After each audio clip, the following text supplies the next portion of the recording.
So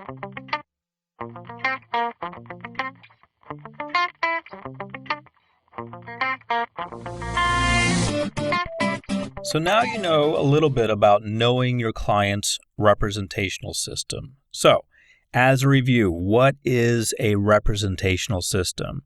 A representational system is the way that a client relates to the world. That's the way that they represent the world in their mind. Remember, it's either visual, auditory, or kinesthetic.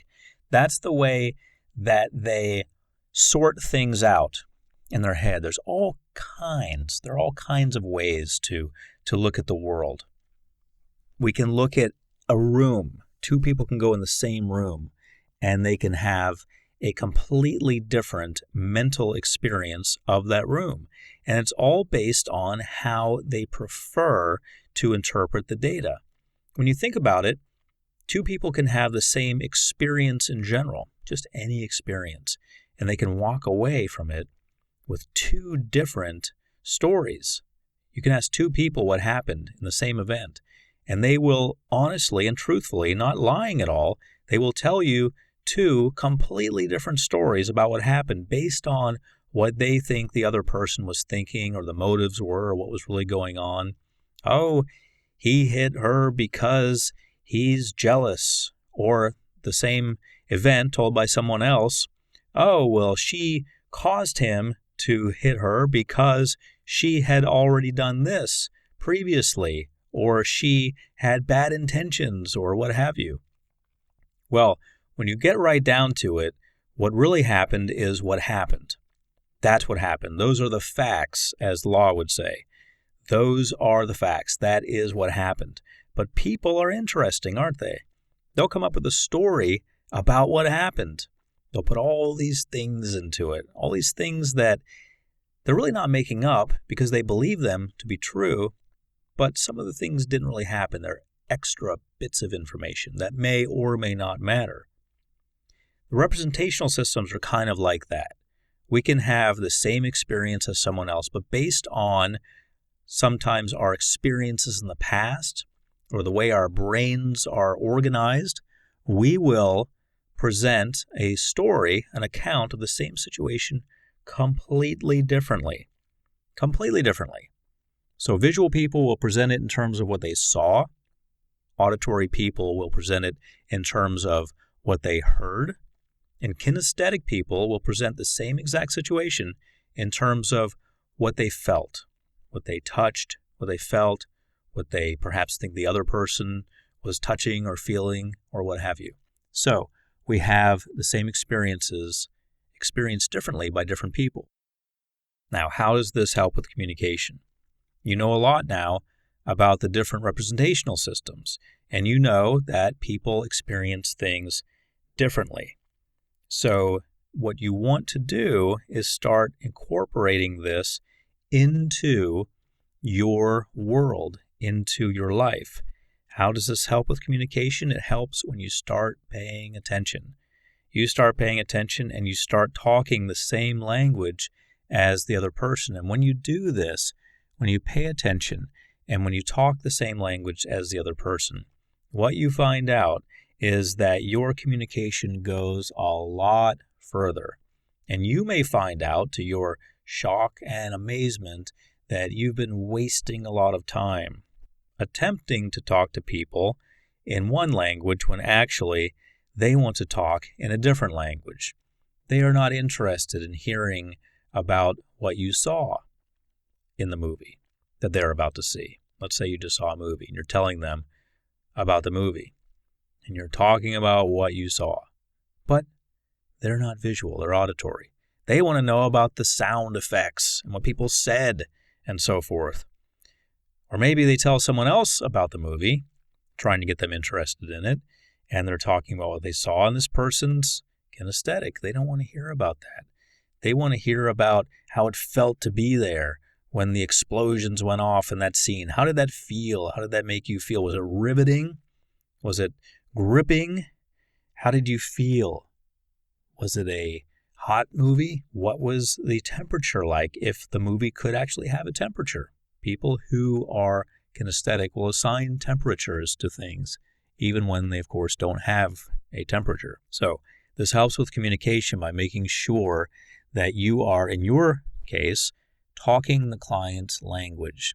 You need to make sure that you are talking the same language as the client. When you are, things are going to flow smoothly.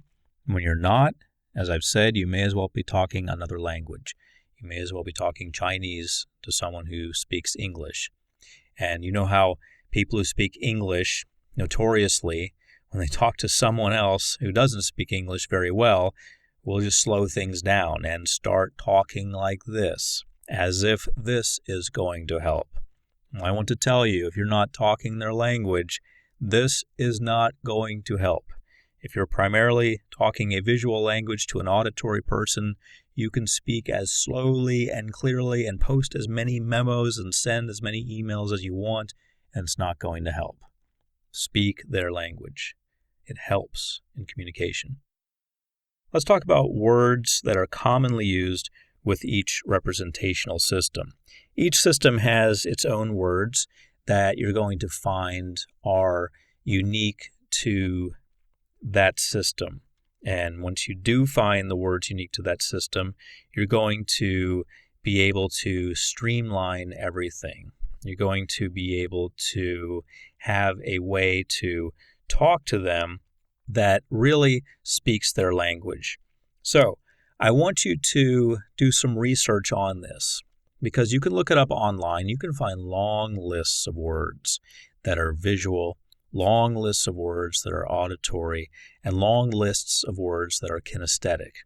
But essentially, the words you're looking for in the visual category have to do with sight. So see and saw and vision and clear and crisp, all of those have to do with sight. But think about that for a minute, if you would. Think about the words clear and crisp. Can't they also describe sound? So some of the words cross over. Some of the words have dual purpose, like clear and crisp. You can have a clear and crisp drum beat. You can have a clear and crisp sound of any kind. So realize that things can cross over. You can also have a clear and crisp feeling. When someone is dealing with feelings, something can be a clear feeling. I clearly felt their hand on my arm comforting me, and I knew everything would be okay. So, certain words can cross over. Certain words are very clearly in one system. For example, see and vision. Those words have to do with visual, the visual representational system. So the way that you use the words can have a lot to do with what they mean when they're unclear, when they're words that can have multi-purpose. So words that have to do with auditory would be hear and sound and listen. Those are obvious ones, but there are also many others. So I want you to research this. Rather than rattling off a list to you, I want you to research this because it's readily available online. Lists of words that have to do with the systems. Then we get into kinesthetic. Kinesthetic has to do with feel, touch, move, etc. So I want you to get accustomed to these words and start using them with the people you're working with. And how you discover someone's representational system, as we review this, you realize that you have to listen. You have to pay attention. And this can't be emphasized enough. This is really, really important because this gets right to the heart of what you're doing. You're listening to your client's needs. You're listening to what they're saying. You're listening to what they want from you. And you're hopefully hearing it. So the way you discover someone's representational system is a way that you help them in general, by listening to what's going on, by hearing them out, by seeing their point, if you will, by feeling what they're feeling. Okay, so you're listening to what they're saying. That's how you're going to discover it. But in addition to that, you're also looking at emails and texts and Skype communication and instant messenger communication, whatever else you have from them. You're looking at all of the forms of communication that they're sharing with you, and you can also look at things they've written. Maybe they've written books, maybe they've written memos to other people. You can look at those and get a really good idea of what this person's all about. So it's not just the way they communicate with you, it's also the way they communicate in general. Make sure that you understand how they communicate. Once you understand how they communicate, you have tremendous ability to establish tremendous rapport with them and to get them to do what they need to do. You're not trying to manipulate them to do something that they shouldn't do or to do something that's going to serve your evil purposes or anything like that. All you're trying to do is get them to do things that help themselves. So any advantage you get in terms of controlling them in any way, in terms of speaking their language, any advantage you get in that department is only going to help them.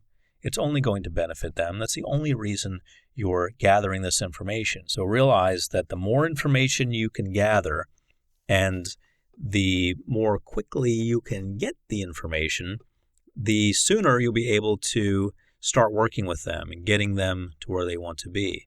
Because where they want to be is in a position that's different than where they are now. And so the sooner you get the information that's going to help them move to the next level, the better. So I want you to remain vigilant and pay attention to everything they throw out. They're going to, when I say throw out, I mean put out there, such as texts or emails or memos or communications with other people or listening in on a call that they're having with their mother. Not spying on them, but sometimes you'll be in the same room and they'll say, "Excuse me, my mom's calling, I'm going to take this now." Listen to how they talk. Listen to all of their communication, not just with you. So once you do that, you can put together a picture and you can help them.